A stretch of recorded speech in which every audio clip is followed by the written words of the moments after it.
Hi friends, எல்லாம் எப்படி இருக்கீங்க? Welcome to my channel. Friends, நம்ம வீடியோக்குள்ளே போகிறதுக்கு முன்னாடி நம்ம சேனலை தொடர்ந்து பாருங்கள், சப்ஸ்கிரைப் பண்ணுங்கள். சப்ஸ்கிரைப் பண்ணிவிட்டு ஆளுங்கிற பட்டனையும் கிளிக் பண்ணிக்கோங்க. அப்போ தான் நம்ம போடுற வீடியோவோட நோட்டிஃபிகேஷன் உங்களுக்கு வரும். இந்த விலாக் பார்த்திங்கன்னா நான் சாட்டர்டே தான் எடுத்துகிட்ருக்கேன். இப்போ டைம் பார்த்திங்கன்னா ஒரு 11 மணிக்கிட்ட ஆச்சு. பாப்பா 2 பேருக்கும் பார்த்திங்கன்னா இன்றைக்கி வந்து ஸ்கூல் ஒர்க்கிங் டே. ஸோ அதனால் வந்து சமைக்கிற வேலையெல்லாம் வந்து காலையிலே எல்லாம் முடிச்சாச்சு. முடிச்சுட்டு நான் வந்து அதே மாதிரி துவைக்கிற ஒர்க்கு எல்லாமே வந்து முடிச்சிட்டேன். ஸோ அதனால் வந்து பாத்திரம் கழுவணும், கொஞ்சமாக வந்து கேஸ் ஸ்டவ் வந்து க்ளீன் பண்ணணும். அதுக்கப்புறமா வந்து நேற்று துவைச்ச துணியெல்லாம் இருக்குது, அதையெல்லாம் வந்து வாஷ் பண்ணணும். காலையில் பார்த்திங்கன்னா எனக்கு வந்து ஆப்பம் தான் வந்து டிஃபனுக்கு பண்ணியிருந்தோம். லஞ்சுக்கு பார்த்திங்கன்னா வந்து தக்காளி ரைஸ் தான் வந்து பண்ணியிருந்தேன். ஸோ எல்லாத்தையும் வந்து பாப்பா அவங்களுக்கு கொடுத்து விட்டாச்சு. மீதி இருந்ததெல்லாம் வலித்து எடுத்து வச்சுட்டு பாத்திரத்தெல்லாம் எடுத்து போட்டாச்சு. இனி வந்து சும்மா வந்து கவுண்டர் டாப்பை வந்து ஒரு தொடச்சி விட்டுட்டு கேஸ் ஸ்டவையும் ஒரு தொடச்சிட்டு பாத்திரத்தை கழுவிட்டு அதுக்கப்புறமா வந்து போய் வந்து துணியெல்லாம் கொஞ்சம் நிறையாவே இருக்குது, எல்லாத்தையும் மடித்து வந்து பிரித்து நீட்டாக எடுத்து வைக்கணும். ஏன்னா ஒரு 4-5 நாளாக வந்து துணி துவைக்காமல் நேற்று தான் எல்லாத்தையுமே துவைச்சி போட்டிருந்தேன். ஸோ அதனால் பார்த்திங்கன்னா பாப்பா அவங்க நல்ல ட்ரெஸ், ரெகுலர் யூஸ் ட்ரெஸ் எல்லாமே இருக்குது, எல்லாத்தையுமே வந்து தனியாக பிரித்து வந்து எடுத்து வைக்கணும். ஸோ அதுக்கே பார்த்திங்கன்னா எனக்கு கொஞ்சம் டைம் ஆகும், ஏன்னா ட்ரெஸ் வந்து நிறையா இருக்குது. நேற்று நைட்டுமே அதே மாதிரி குக் பண்ணிவிட்டு அந்த லிக்விட் போட்டு வந்து தொடச்சி விட்ருந்தேன். ஸோ அதனால் பார்த்திங்கன்னா பெருசாக ஆளுக்கெல்லாம் எதுவும் இல்லை. இப்போ காலையில் சமைச்சது தான். அதுவுமே பார்த்திங்கன்னா இந்த மாவு வந்து ஊற்றும்போது கொஞ்சம் சிந்தினது தான். அதனால் வந்து நான் லிக்விட்லாம் எதுவும் யூஸ் பண்ணல, நல்லா வந்து தண்ணியை மட்டும் வச்சு தொடச்சி எடுத்துருவேன். ஏன்னா நம்ம அப்பப்போ சமைக்கும்போது வந்து ஒன்ஸ் வந்து இந்த மாதிரி தொடச்சி விட்டுகிட்டே இருக்கும்போது நமக்கு பெருசாக அழுக்கு எதுவுமே நமக்கு அதில் இருக்காது. அதே மாதிரி இந்த கேஸ் ஸ்டவ்வில் இருக்க பிளேட்டுமே பார்த்திங்கன்னா நான் வந்து ஒரு நாள் விட்டு ஒரு நாள் மாற்றி இது பண்ணிடுவேன்.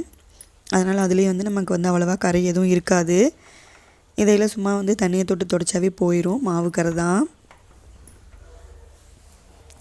இப்படி பண்ணும்போது பார்த்திங்கன்னா நமக்கு எப்போவுமே வந்து கேஸ் ஸ்டவ் வந்து க்ளீனாக இருக்கும்.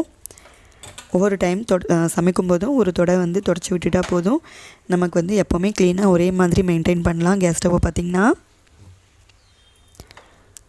ஸோ பாருங்கள், அவ்வளோதான், நீட்டாகிடும் நமக்கு. இதிலே பார்த்திங்கன்னா வேறு எதுவும் நம்ம பண்ண வேண்டியதில்லை. ஒன்று நைட்டோ இல்லை மார்னிங்கோ வந்து அந்த லிக்விடோ இல்லை சோப்பு ஏதாவது போட்டு கொஞ்சம் நீட்டாக தொடச்சி விட்டுட்டோன்னா போதும். அதுக்கப்புறம் வந்து ஒவ்வொரு தடவையும் சும்மா வந்து தொடச்சி விட்டுட்டா வந்து நமக்கு எப்போவும் வந்து க்ளீனாக இருக்கும். இதுவே வந்து நீங்கள் அந்த துணியில் துடைக்கும் போது பார்த்திங்கன்னா இவ்வளோ பர்ஃபெக்டாக வராது. பாருங்கள், இப்போ வந்து நான் பாத்திரத்தை எல்லாமே கழுவி எடுத்துகிட்டு கிச்சன் கவுண்டர் டாப்பையும் வந்து சுத்தமாக வந்து க்ளீன் பண்ணியாச்சு. சிங்கையுமே வந்து நல்லா வந்து க்ளீன் பண்ணி விட்டாச்சு. இப்போ நம்ம நெக்ஸ்ட்டு போய் அந்த துணி மடித்து வைக்கிற ஒர்க்கெல்லாம் வந்து பார்க்கணும். ஸோ அவ்வளோதான், பாருங்கள், கிச்சனை வந்து நம்ம க்ளீன் பண்ணியாச்சு, கூட்டியும் எடுத்தாச்சு. ஸோ கிச்சனில் நமக்கு ஒர்க் வந்து இப்போ முடிஞ்சுது. பாருங்கள், இப்போ வந்து இப்படி தான் இருக்குது நம்ம கிச்சன் பார்த்திங்கன்னா. பாப்பா அவங்க ஈவினிங் தான் வருவாங்க. ஸோ அது வரைக்கும் வந்து நமக்கு பெருசாக வந்து இனி எதுவுமே வந்து கிச்சனில் ஒர்க் கிடையாது. ஸோ அதனால் பார்த்திங்கன்னா நைட்டு வரைக்கும் நமக்கு மேக்ஸிமம் இந்த மாதிரி தான் இருக்கும். ஸோ வாங்க போய் வந்து துணியை மடித்து நம்ம எப்படி வந்து ஆர்கனைஸ் பண்ணுறோங்கிறத பார்ப்போம் வாங்க. இப்போ பாருங்கள், துணி பாருங்கள் எவ்வளோ இருக்குன்னு. இது இல்லாமல் இன்னொரு சேர்லேயும் துணி இருக்குது. எல்லாத்தையும் வந்து இன்றைக்கி மடித்து எடுத்து வைக்கணும். ஏன்னா நாளைக்கு சண்டே, நாளைக்கு வந்து இதெல்லாம் பண்ணுறதுக்கு டைம் இருக்காது.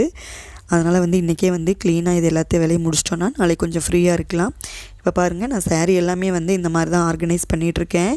இந்த மாதிரி பண்ணும்போது பாருங்கள், எனக்கு துணி வந்து நீட்டாக இருக்குது, அங்கங்கே களையிறது அந்த மாதிரி இல்லை. ஸோ பாருங்கள், பாப்பா ட்ரெஸ்ஸஸுமே வந்து அதே மாதிரி இந்த பேக்கில் தான் வந்து யூஸ் பண்ணிகிட்ருக்கேன். கீழே இருக்கிறது பார்த்திங்கன்னா அவள் ரெகுலர் யூஸுக்கு போடுற ட்ரெஸ், அதனால் வந்து முன்னாடி இருக்கட்டும்னு வச்சுருக்கேன். இங்கே இருக்க துணி பார்த்திங்கன்னா லைனிங் வந்து ஸ்டிச் பண்ணுறதுக்காக வந்து வச்சுருக்கேன், எக்ஸ்ட்ரா இருக்கிற கிளாத்லாம் வந்து. ஸோ வாங்க நம்ம எல்லாத்தையும் மடிச்சுட்டே வந்து எடுத்து வைக்க ஆரம்பிச்சிடலாம்.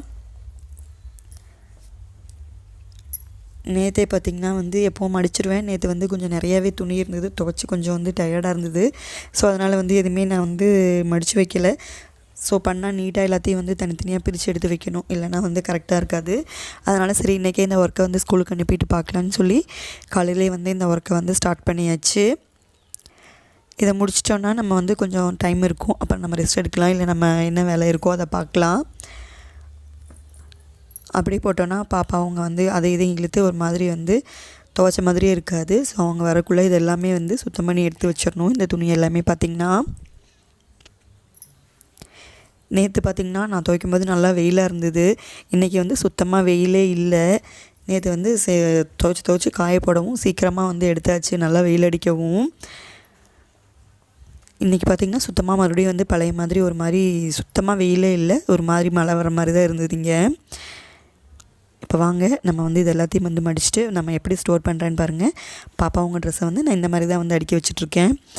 அவளோட ஃப்ராக் அந்த மாதிரிலாம் வந்து ஒரு இதுலேயும், அதுக்கப்புறம் அந்த ஜீன்ஸு அந்த க்ராப் டாப் அதெல்லாம் வந்து ஒரு இதுலேயும் வந்து எடுத்து வச்சிட்ருக்கேன். இப்போ இந்த டைம் ஊருக்கு போகும்போதும் பார்த்திங்கன்னா இந்த மாதிரி தான் இருந்து எடுத்தோம். எடுக்கும்போது வந்து பாப்பா அவங்களே வந்து எடுத்துகிட்டு அவளே வந்து மடித்து எடுத்து வச்சிட்டா. ஸோ அதனால் பாருங்கள், இல்லைனா வந்து முன்னாடிலாம் நான் வந்து எங்கேயாவது போயிட்டு வந்தேன்னா பீரோவே வந்து பீரோ மாதிரி இருக்காது. அவங்க பிடிச்சி அதை இதையும் இழுத்து ஃபுல்லாக வந்து எல்லாத்தையும் வந்து மடித்து வைக்கிற மாதிரி இருக்கும். அது எல்லாத்தையும் இழுத்து போட்டு மடிக்கும்போது பார்த்திங்கன்னா நமக்கு அது பெரிய கஷ்டமாக தெரியும். இதில் அப்படி இல்லை, எந்தெந்த ட்ரெஸ் வேணுமோ அதை வந்து எடுத்துகிட்டு நம்ம அப்போவே வந்து மடித்து வைக்கும்போது அது கஷ்டமாகவே தெரியல உண்மையாகவே. இந்த டைம் பார்த்திங்கன்னா பேக் பண்ணும்போது பாப்பா தான் வந்து ட்ரெஸ் எல்லாம் எடுத்து பேக் பண்ணால், எந்த ட்ரெஸ் வேணுமோ எடுத்துகிட்டு அவளே மீதி இருக்கிறது எல்லாமே வந்து மடித்து எடுத்து வச்சிட்டா. ஆனாலும் எனக்கு வந்து பீரோ வந்து களையவே இல்லை, நீட்டாகவே இருந்தது. ஸோ வந்து ஒன்ஸ் வந்து இந்த மாதிரி பேக் வந்து இன்வெஸ்ட் பண்ணி வாங்கிட்டோன்னா கண்டிப்பாக நமக்கு வேஸ்ட்டு கிடையாது. எனக்கு பார்த்திங்கன்னா உண்மையாகவே நல்லா யூஸாக தான் இருக்குது. பாருங்கள், இந்த மாதிரி அடுக்கி நான் உள்ளே எடுத்து வச்சுருவேன். அதே மாதிரி வேணுங்கும்போது அவளே எடுத்துகிட்டு அடுக்கி வச்சுருவா. இல்லை எந்த பேக்கில் நமக்கு வேணுமோ அப்போவே நம்ம அதை கீழே போட மாட்டோம், கண்டிப்பாக மடித்து வச்சு தானே ஆகணும். அதனால் வந்து மடித்து வச்சுருவோம். ஸோ நீங்களும் வந்து இந்த மாதிரி ட்ரை பண்ணி பாருங்கள். இப்போ பாருங்கள், நான் மடித்து வந்து பீரோவில் எடுத்து வச்சிட்டேன் பாருங்கள். ஸோ இப்போ பாருங்கள், இப்போ இந்த மாதிரி தான் இருக்கும். நமக்கு எந்த ட்ரெஸ் வேணுமோ எடுத்துகிட்டு திருப்பியும் வந்து இதே மாதிரி வந்து நம்ம அரேஞ்ச் பண்ணி வச்சிடலாம். எப்போவுமே பார்த்திங்கன்னா இதே மாதிரி இருக்குது. துணி வந்து களைஞ்சி இழுத்துக்கிட்டு முன்னாடியெல்லாம் பார்த்திங்கன்னா துணியை வந்து அங்கேயும் வந்து ஃபுல்லாக இழுத்து விட்ருவாங்க. எனக்கு வந்து பீரோவை லாக் பண்ண முடியாது, அந்தளவுக்கு வந்து வெளியே தொங்கிகிட்ருக்கும். இப்போ பாருங்கள் கரெக்டாக இருக்குது பாருங்கள். அது இல்லாமல் வந்து அந்த பேக்கை வச்சுட்டு அதுக்கு மேலேயே நான் வந்து என்னோடய எக்ஸ்ட்ரா இருக்க ஹேண்ட் பேக் எல்லாமே வச்சுருக்கேன். இடமே வந்து எனக்கு நல்லா வந்து சேவ் ஆகிருக்கு பாருங்கள்.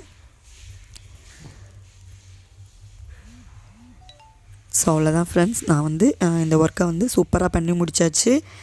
ஸோ அவ்வளோதான். நம்ம சேனலை தொடர்ந்து பாருங்கள், சப்ஸ்கிரைப் பண்ணுங்கள், லைக் பண்ணுங்கள், சப்போர்ட் பண்ணுங்கள். கீப் வாட்சிங் my channel. Thank you friends, bye.